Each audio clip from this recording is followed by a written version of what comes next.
Cybersecurity: defending systems in a connected world.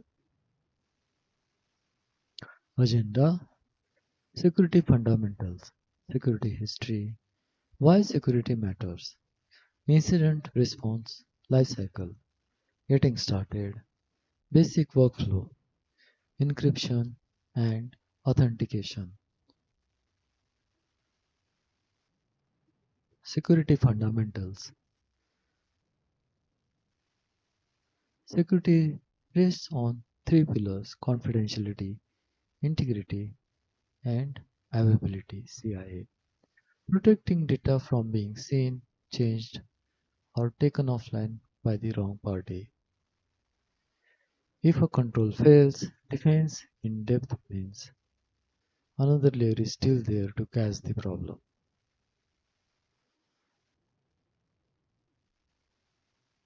Almost every system that handles user data, money, or critical infrastructure depends on strong security practices. Any team shipping software to real users takes on a responsibility to protect them. Treating security as an afterthought once you have shipped doesn't scale. Preemptive and detective controls. A preventive control stops an attack before it succeeds, like a firewall or an access control list. A detective control, like logging and monitoring, notices an attack already in progress or after the fact. Preventive: firewalls, encryption, multi-factor authentication. Detective: SIEM, intrusion detection, audit logs. Problems without security practices. Single point of failure. One exposed credential can unlock an entire system. Sensitive data stored or transmitted in plain text is trivial to steal. No visibility into who accessed what or when until it's too late. Slow to detect a breach, giving attackers weeks or months inside the network. Every team reinvents authentication and access control inconsistently, misses out on compliance, customer trust, and a defensible security posture. The defense in depth system. Security policy is documented and enforced through code, configuration, and process, kept in a source or Git repository. Multiple independent layers: network, host, application, and data. Each assume the others might fail. A security operations team continuously reconciles the live environment against the intended secure baseline. Other related security frameworks: Zero Trust, NIST Cybersecurity Framework, ISO 27001. Security advantages: protects user data and earns the trust needed to keep and grow a customer base. Speeds up incident response with clear playbooks instead of improvising under pressure. Reduces the blast radius of any single mistake through list privileges and segmentation. Makes audits and compliance simpler with consistent logging and access controls. Strong encryption keeps data useless to an attacker even if it's stolen. Integrates well with CI/CD pipelines through automated scanning and policy checks. Everything is a trust boundary, almost. One huge benefit of thinking this way is that almost every interface, network, API, user input is treated as a trust boundary to defend. Least privilege means every account and service gets only the access it strictly needs. Zero trust assumes no request is safe by default, even from inside the network. Encryption protects data both at rest and in transit. So, a stolen disk or packet reveals nothing. Logging every boundary crossing gives you an audit trail when something goes wrong. Hashing and encryption. Hashing, a one-way transformation used to store passwords safely. Encryption, a two-way transformation used to protect data in transit or at rest.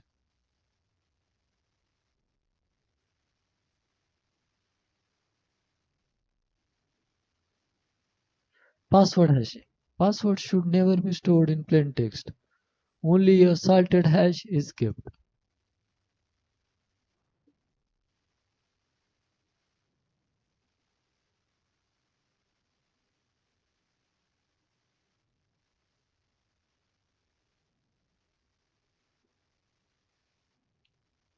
Enforcing TLS. Here a server is configured to reject any connection that isn't encrypted.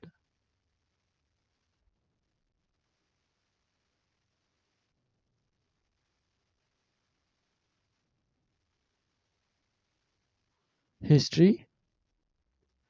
Computer security emerged as a distinct discipline in the 1970s alongside early multi-user operating systems.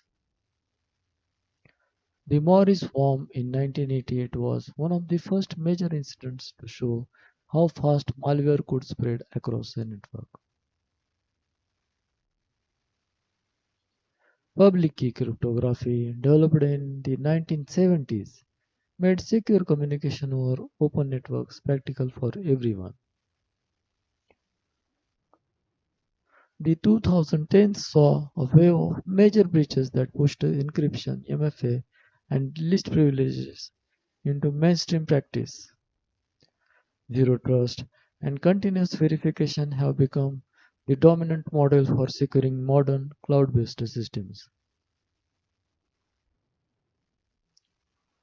Why security matters? Trust. Customers and partners expect their data to be protected. Cost. A breach is almost always far more expensive than prevention. Compliance. Regulations like GDPR and HIPAA require real security controls. Resilience.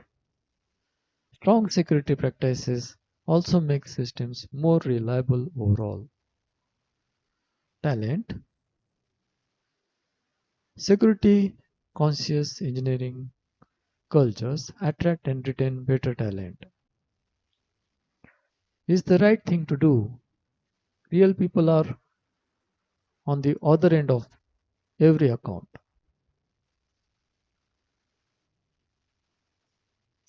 Least privilege. Least privilege means every user, service, and process gets only the access it needs, nothing more. Reduces the blast radius if any single account or service is ever compromised. Access should be reviewed and revoked regularly, not granted once and forgotten. Never grant broad admin access to as a shortcut. Never grant broad admin access as a shortcut. Scope permissions to the specific task. Incident response lifecycle. Playbooks ready, prepare, alerts fire, detect, isolate systems, contain, restore services, recover. Team prepare with playbooks, detect an incident through alerts, contain it to stop the spread and recover service before reviewing what happened. Getting started with security. This leads us to the three practices every team should adopt first. Enable MFA. Require a second factor on every account that supports it. Patch systems. Apply security patches on a regular predictable schedule. List privileges. Grant only the access each account actually needs.